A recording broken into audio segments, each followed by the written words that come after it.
They say that limitations breed creativity, but how true is that actually?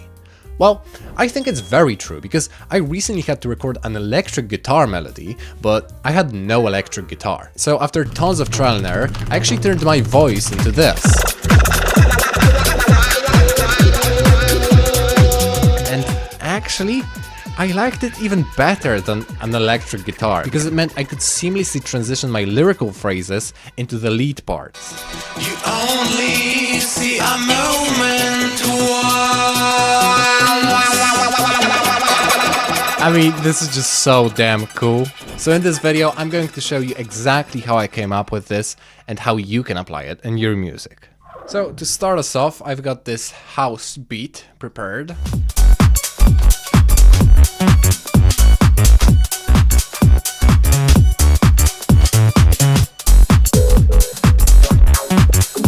And right here is where I think it could transition into some sort of like lead instrument, but like a secondary one. So, you know, coming up with melodies is hard, but somehow like coming up with melodies when you hum them, when you sing them, that's much easier. So right now I'm literally just gonna sing. I'm gonna arm this new audio track and press record.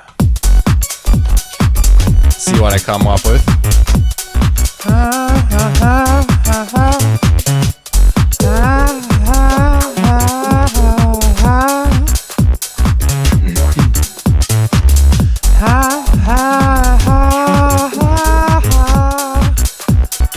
Alright, whatever, that's enough.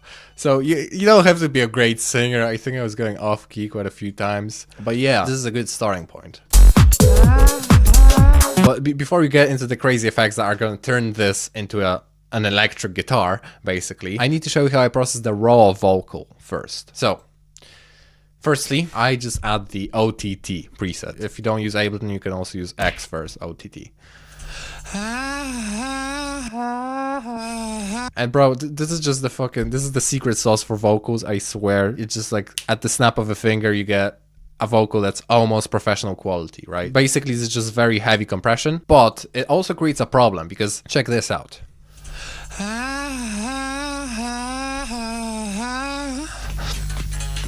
Yeah, dude, you can even hear the sound bleed through my headphones. It brings up all these quiet parts that we don't want. So to solve that issue, I use the envelope follower. Let me put it before the OTT. And this is just a controller that's gonna go up whenever your sound plays. So, see, so when I sing, it just goes up. And the thing is, we can map this to the amount on the OTT.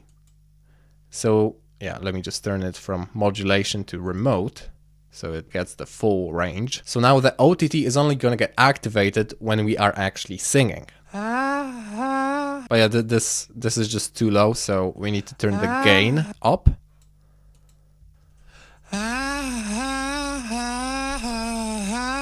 Yeah, now the issue is much better. I also like to add some reverb. Let's try the hybrid reverb.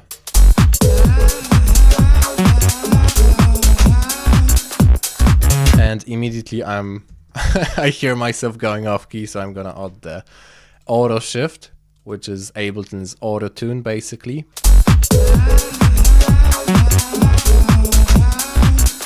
It's not perfect, but it makes an improvement. So,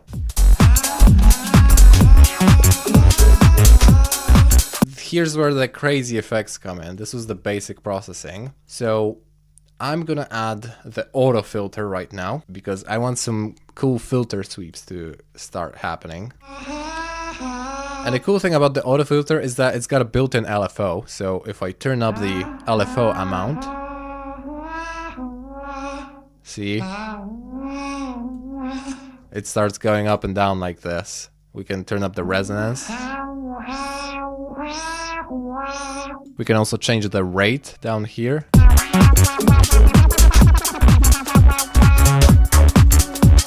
And you know, I don't like this being too predictable. I want to make it very chaotic and unpredictable. So what I'm going to do right now is I'm going to add an external LFO as well, and I'm going to map it to the LFO rate. So let's hear this in effect.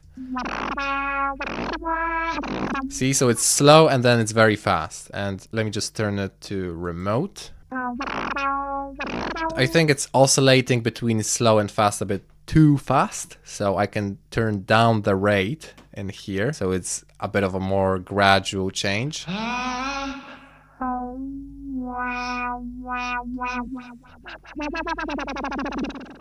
Yeah, this is the kind of effect that we get. Ooh, that is too fast. Yeah, let me turn the maximum amount down a little bit so it doesn't go too crazy.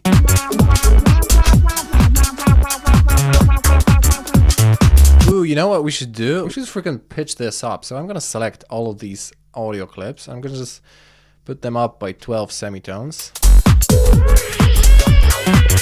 Let's maybe change the warp mode to Complex Pro so it sounds a bit more natural.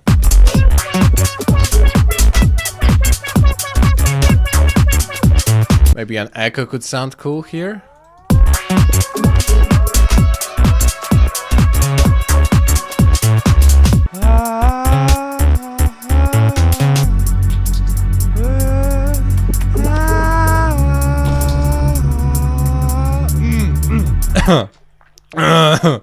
Ooh, fuck. Yeah, we can record some more parts because we already have all the effects on here.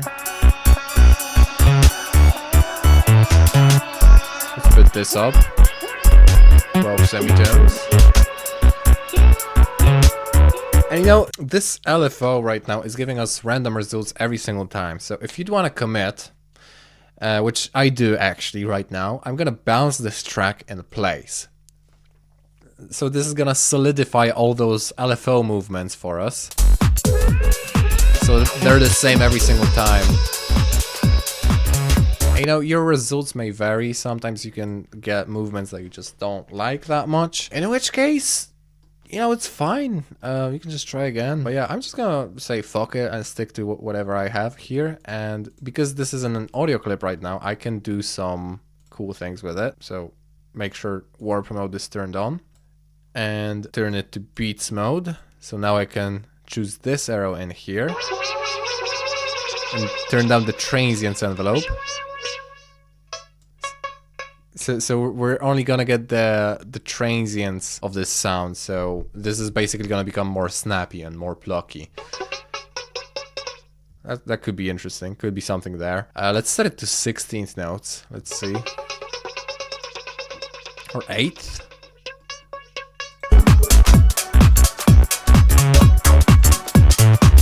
Maybe we could put a second auto filter on that.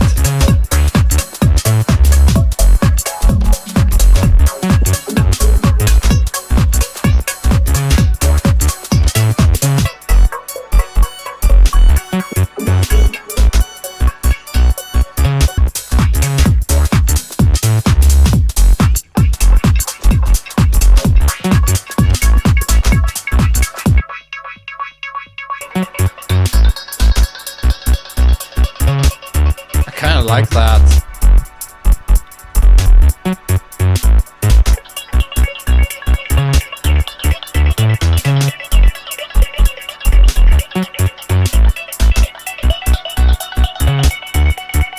Yeah, so you gotta admit, this is a pretty crazy sound design trick right here. Not many people are gonna be using this kind of sound, so you're not gonna hear this anywhere else.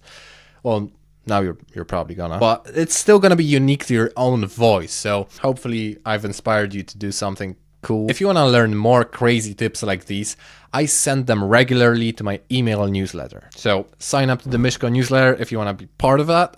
I'm gonna send you crazy value for absolutely free. So go to the link below right now to do that. And yeah, talk to you soon. Cheers.